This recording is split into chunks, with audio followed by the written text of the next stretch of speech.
This audio is from an ebook titled Where is the Mind?, authored by Tira, the Non-Self. Introduction. The question hidden in every human heart. No one can escape death. Yet what unsettles people more than death itself is the doubt that arises within. What happens to the mind after death? Some believe that the mind continues to perceive. Some imagine it drifting away from the body. Others hope it will travel to a better realm. Such questions are not wrong.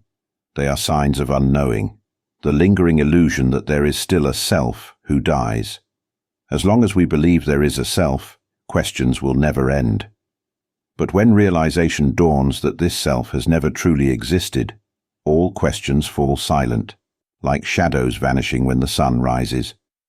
To truly understand the mind is not to search for where it goes after death, but to see, here and now, that it never goes anywhere at all. Before the universe appeared, there were no stars, no time, no light, and no space. Yet one thing was, still, empty, clear, and pure. That is the pure life element, the state that depends on nothing, needing neither birth nor cessation, needing no knower to be aware of it. When the first causes arose, the stillness seemed to move. From within that unmoving quiet, energy unfolded into light, heat, and matter, marking the beginning of what we call life. Yet in truth, the pure element never moved. What moves are only the appearances that depend upon it, just as the sky never follows the clouds. Whether clouds gather or dissolve, the sky remains unchanged. Our mind is the same, empty, clear, pure, and complete. It never needs to go anywhere. When this is truly seen, all doubt comes to an end. The mind that needs nothing. The mind has no form. It does not dwell in the heart or in the brain. What we call mind in daily life is merely its instrument, form and name, memory, thought, feeling, and perception, temporarily used by the pure element to perform the act of knowing.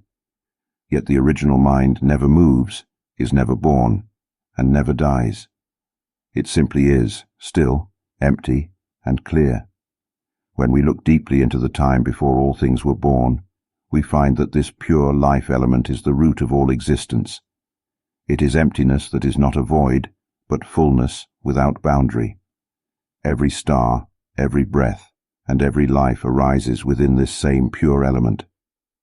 When this is understood, the mind stops seeking, for there is nowhere to go and nothing to attain. What we have been searching for is what we already are.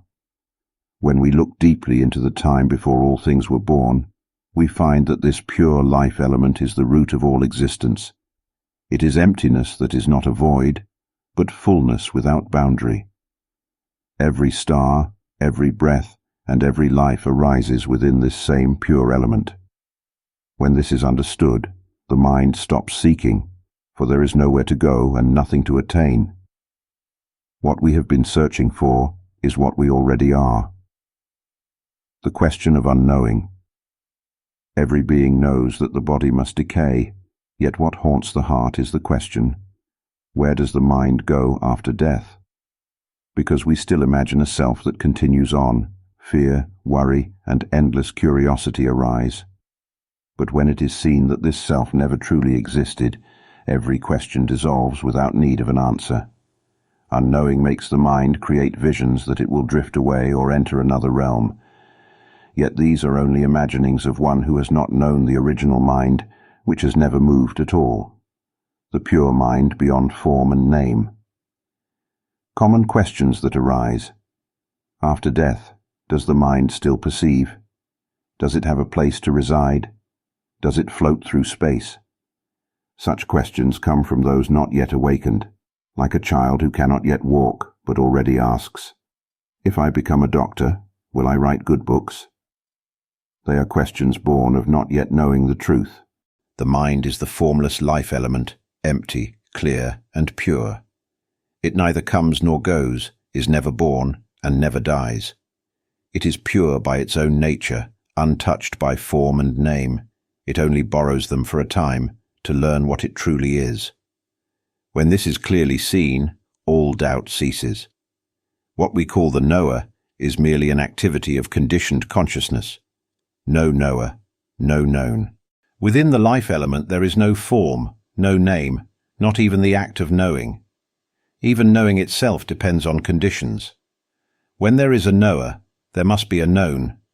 But the pure element is beyond all duality. It is pure clarity, knowing without any act of knowing, complete in itself. Therefore there can be no answer such as the mind will continue to perceive somewhere, or it will float in space. In truth there is no knower, no known, no going, and no floating. There is only pure nature beyond birth and death. The pure nature itself is enough. Just this is enough.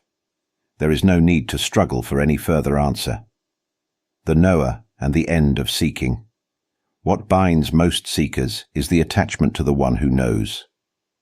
They try to make the mind still in order to see the knowing, yet that stillness still belongs to conditioned consciousness. The calm that comes from concentration is only a subtle activity of the knower. It is not true purity. One day, when the mind clearly sees that even the knower is a fabrication, the entire cycle stops at once. The tightness in the chest quietly melts away. Tears may flow without reason, not from sorrow, but because the mind has returned to its natural state. In that moment there is no knower, no known, not even knowing, only vast, clear, unmoving purity that has never gone anywhere and has never come from anywhere. The mind does not go anywhere, for it has never come from anywhere. No one is born, no one dies. There are only natural phenomena arising, abiding, and ceasing. What we call life is only the fabrication of form and name. The life element itself never moves and never changes. When this is understood, all questions come to an end.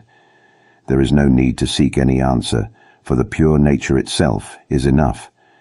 In that clear stillness, there is no knower and no known. That is the true home of the mind, the home that has never been left. Conclusion. Realizing that the mind goes nowhere is not merely an answer to a question. It is the return to the original nature of life, the letting go of both the questioner and the question, leaving only the purity that neither is nor is not. In the silence of that state, there is nothing to know, nothing to abandon, and no one to reach anywhere, for truth is always here. This pure nature is unborn, undying, unmoving, and unchanging through all time. That is the true home of the mind, the home we have never left, not even for a single moment.